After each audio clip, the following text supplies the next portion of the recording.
농부가 이제 봄에 씨를 뿌리죠. 씨를 뿌리는 것은 자연 속에는 하나님의 정하신 법칙이 있는데 그 법칙은 씨가 심기면 싹이 나고 줄기를 뽑고 꽃이 피고 열매가 낸다는 사실을 알고 있기 때문입니다. 자연 법칙을 내신 하나님께서 동일한 영적인 법칙을 주십니다. 하나님의 말씀을 마음에 심습니다. 그러면 그 말씀 그대로 살아가는 자에게는 그 말씀이 꽃이 피고 그리고 열매도 맺고 그리고 행복하게 그 열매의 결과를 거둬들이게 하십니다. 하나님 말씀대로 사는 것이 인생의 가장 행복한 것이고 인생의 본분이다 하는 겁니다. 오늘 본문에 보면 다윗이 하나님을 사랑하는 마음에 하나님의 궤를 그 마음에 품었습니다. 그 궤를 반드시 시온성에 올려서 시온소에 거기에 그 궤를 모셔오고 싶은 마음이 간절합니다. 그 마음이 그 속에 자리 잡고 있으니까 다시 이제 줄기가 뻗고 꽃이 피고 다윗의 영광이 하늘 끝까지 땅 끝까지 이르러 나타나게 된 겁니다. 여러분 심령 가운데 주님을 사랑하는 사모함이 넘쳐서 예수님은 이렇게 말씀하셨잖아요. 너 그 사모함이 천국을 침노한다 하셨는데 그렇게 될 수 있게 되기를 예수님의 이름으로 축원해 드립니다. 자, 다윗이 자기를 위하여 궁궐을 세우고 하나님의 법궤를 두기 위해서 장막을 짓고 그리고 이제 그 하나님의 궤를 성막으로 모셔오기에 열심입니다. 아주 열정적이에요. 뭐든 열심히 하는 것이 좋고 더더욱이 신앙생활 가운데 예배 생활에 열심히 하는 것이 참으로 중요합니다. 하나님 앞에 서 있고 하나님 앞에 찬송을 드리고 기도하고 간구하고 하루를 시작하는 것, 그것은 다윗이 그 심령 가운데 하나님의 궤가 있는 것처럼 우리 심령 가운데 하나님을 사랑하는 사랑이 열정이 있다고 하는 것을 드러내는 겁니다. 그런데 이 모든 것은 어떻게 해요? 영적인 법칙이 있다는 거예요. 영적인 법칙. 자연계의 법칙이 있는 것처럼 영적인 세계 속에도 법칙이 있다 하는 겁니다. 그 법칙대로 우리가 살아야 되는 거예요. 자, 다윗이 하나님의 궤를 시온성에 가져오기 위해서 먼저 법궤를 넣을 처소를 만들었다는 거예요. 1절 말씀 보세요. 다윗이 다윗성에서 자기를 위하여 궁전을 세우고 또 하나님의 궤를 둘 곳을 마련하고 그것을 위하여 장막을 치고 그랬습니다. 예. 하나님의 궤를 둘 곳을 마련했다 하는 겁니다. 어제 수요일이죠. 예, 후배 목사님하고 이런저런 전화 통화를 하면서 이 친구가 좀 이렇게 풍이 세요. 그래서 형님 목사님 내가 교회도 지어드리고요. 나 이렇게 교회 지어준다는 사람이 많아요. 어떤 또 다른 후배 목사님은 내가 목사님 교회 봉구차 사드립니다. 내가 봉구차는 필요 없다. 왜? 봉구차가 사실은요 연료비만 많이 들고 별로 효율성이 그렇게 많지 않아요. 그래서 내가 그 기아에서 나온 카니발 그랬더니 좋다고. 하여튼 뭐 차 사준다는 사람도 많고 조만간 차도 하나 세워지고 교회도 하나 져줄 것 같아요. 형님 내가 우리 교회가 크게 부흥되면 형님 춘천에다가 교회 멋지게 하나 지어드릴게요. 그래서 내가 할렐루야. 야 참. 그래서 내가 그랬어요. 성전 짓는 것보다 땅을 먼저 내놔라 그랬더니 그까지 땅이요 참 그렇죠. 이사야서 말씀에 모든 산 봉우리 위에 하나님의 성전이 세워진다 했는데 제가 늘 이렇게 교회로 가면서 춘천에서 가장 높은 곳이 어딘가? 봉이산 꼭대기에다 세울 수는 없잖아요, 그죠? 우리 집 앞에 그 허름한 집인데 그게 제일 높잖아요. 모든 산 꼭대기마다 교회가 세워진다. 야, 저기다가 교회를 세워야 되겠다. 그런 또 이제 생각도 한번 해보게 됩니다. 하여튼간에 다윗은 여부스 거민들이 살고 있었던 그 성을 빼앗고 시온 산성이라 그렇게 이름을 짓습니다. 그리고 이제 히람의 도움을 받아서 궁궐을 짓고 하나님의 궤를 모실 장소를 새롭게 하고 거기다 장막을 쳤다는 겁니다. 자, 다윗이 이 장막을 칠 때 자기 마음대로 친 것이 아니라 옛날 성전, 옛날 성막 그대로 했다는 거예요. 즉 원형 그대로 지었다는 거예요. 원형 그대로. 옛 성막은 어디에 있었느냐? 기브온에 있었습니다. 그래서 기브온에 있는 성막하고 똑같이 하나님의 궤를 모시고자 원한다면 모든 신앙인들이 걸어갔던 동일한 신앙의 걸음을 걸어가야 된다 하는 겁니다.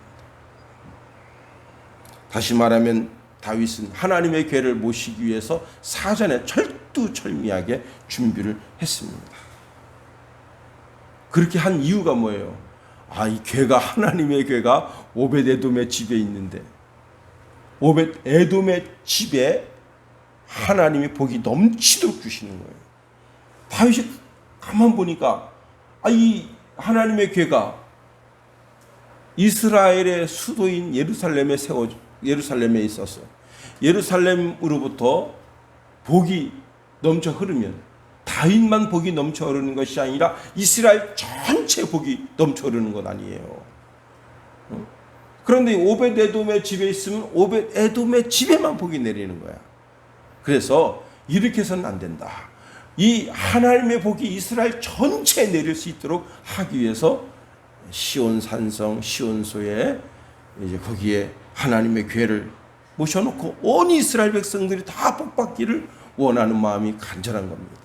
목사는요 그래요. 목사는 모든 성도들이 다 복받기를 원해요. 이 나라와 이 민족과 이 세계를 위해서 최고 영광의 자리로 나아가길 원합니다. 우리 김성찬이가 대통령 돼보세요. 응? 대통령 아버지 되는 거 아니에요? 응? 우리 김성은이가 교육부 장관 돼보세요. 교육부 장관 아버지 되는 거 아니에요? 응? 하나님께서 하나님을 사랑하는 자, 응? 세계 모든 만방에 뛰어나게 하신다 하셨어요. 그 약속을 믿고 나아가는 거죠.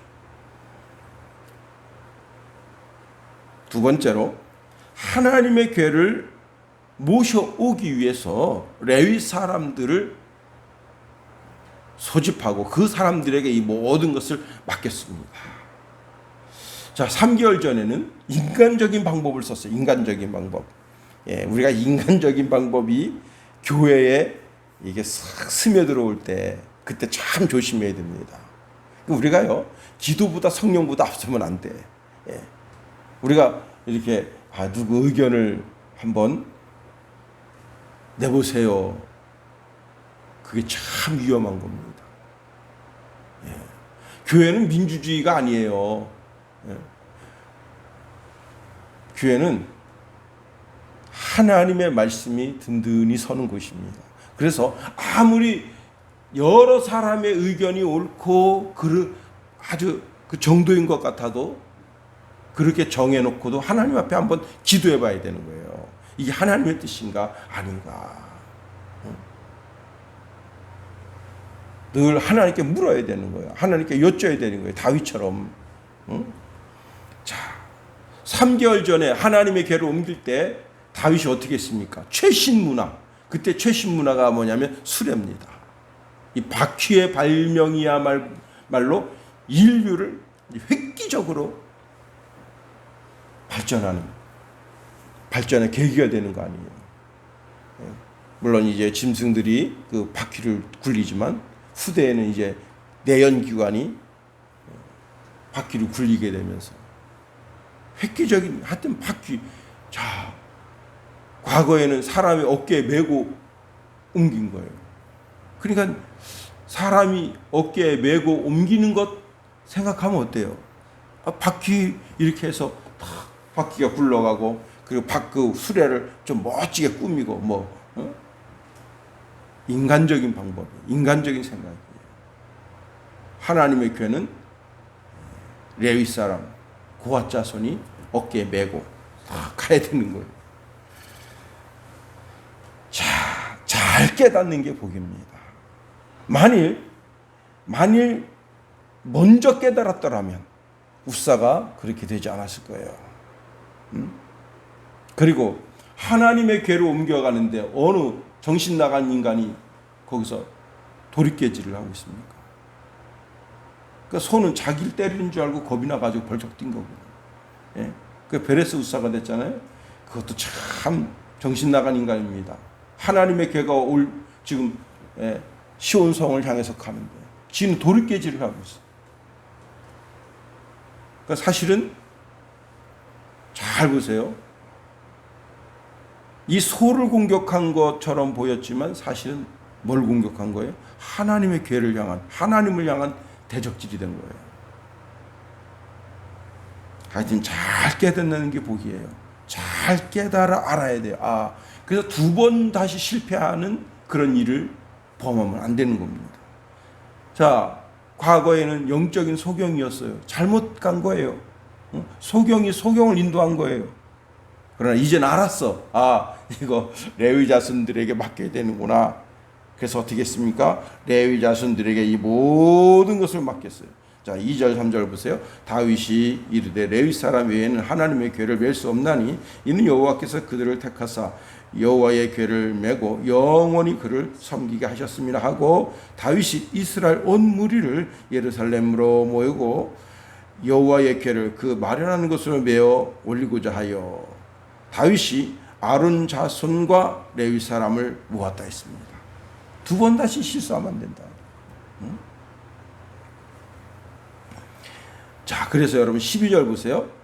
그들에게 이르되 너희는 레위 사람의 지도자이니 너희가 너희 형제는 몸을 성결하게 하고 내가 마련한 곳으로 이스라엘의 하나님 여호와의 궤를 메어 올리라. 전에는 너희가 매지 아니하였으므로 우리 하나님 우리를 찢으셨으니 이는 우리가 규례대로 그에게 구하지 아니하였음이라 하니. 여러분, 그 우사가 하나님의 궤가 마차에서 떨어질 것 같으니까 손으로 붙잡은 거 아니에요. 근데 제 생각에는 이 궤가 수레에서 떨어지면서 우사의 몸을 덮친 것이 아닌가 하는 생각을 가지게 됩니다. 아니면 수레에 의해서 우사의 몸이 이렇게 이제 덮쳐서 우사의 몸이 거기서 상해서 거기서 죽게 되지 않았는가 하는 생각을 하게 돼요. 자, 근데 다윗은 뭐라고 했느냐? 그 우사를 찢은 것이 아니라 우리를 찢었다 했어요. 우리가 하나님 말씀대로 살지 않으니까, 하나님 말씀대로 우리의 행동을 보이지 않으니까 하나님이 찢으신다. 그래요. 알았으면 더 이상 실수하면 안 되는 거예요. 이제는 하나님 말씀대로, 하나님의 말씀이 내 삶의 행동의 기준이 되어야 되는 거예요. 세 번째로 하나님의 명령대로 옮겼어요. 14절 말씀에 보면 이에 제사장들과 레위 사람들이 이스라엘 하나님 여호와의 궤를 메고 올라가려 하여 몸을 성결하게 하고, 15절 모세가 여호와의 말씀을 따라 명령한 대로 레위 자손이 채에 하나님의 궤를 깨어 어깨에 매니라 했습니다. 하나님 말씀대로, 오직 하나님 말씀대로. 어깨에 메고 올라가는 건 구식일 것처럼 보여요. 옛 문화처럼 보여요. 그러나 그것이 하나님의 명령이고 하나님의 뜻이다. 하나님 말씀대로 사는 것은 옛사람의 삶이고, 요즘 신시대에는 새로운 사상과 이념으로 살아야 되는 것처럼 보여요. 그건 우리 생각입니다. 그래서 지금 국회에 지금 어떤 목사님 계속 문자를 보내줘요. 지금 계류되고 있는 법이 8월 가운데 통과되려고 하는 것이 있는데 그 법 속에 뭐가 숨겨져 있냐면 동성에 관한 법이 있다. 국회에 가서 청원 좀 해줘라. 그래서 저는 국회에 청원했어요. 가서 반대한다.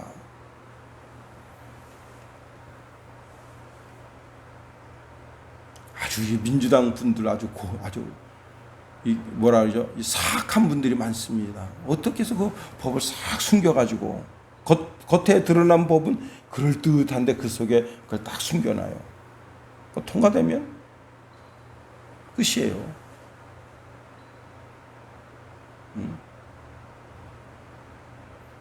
새 시대는 동성애도 추구하고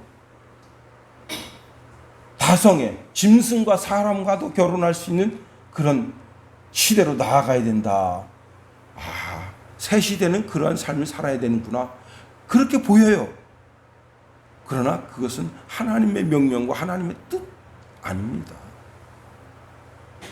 아니 참 제가 어제 그 유튜브를 보는데 저는 개로 사는 게 편해요. 제목이 그래요.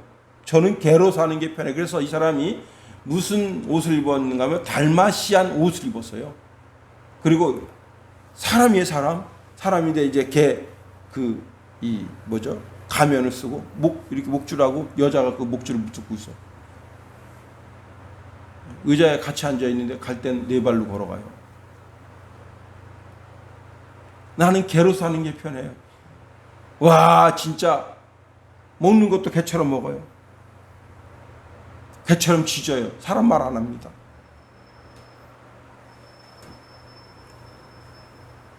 참 나원.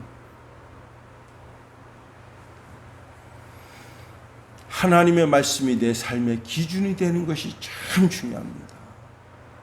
아니, 이 하나님의 말씀이 이 나라의 기준이요, 전 세계 기준이 되어야 되는 거예요.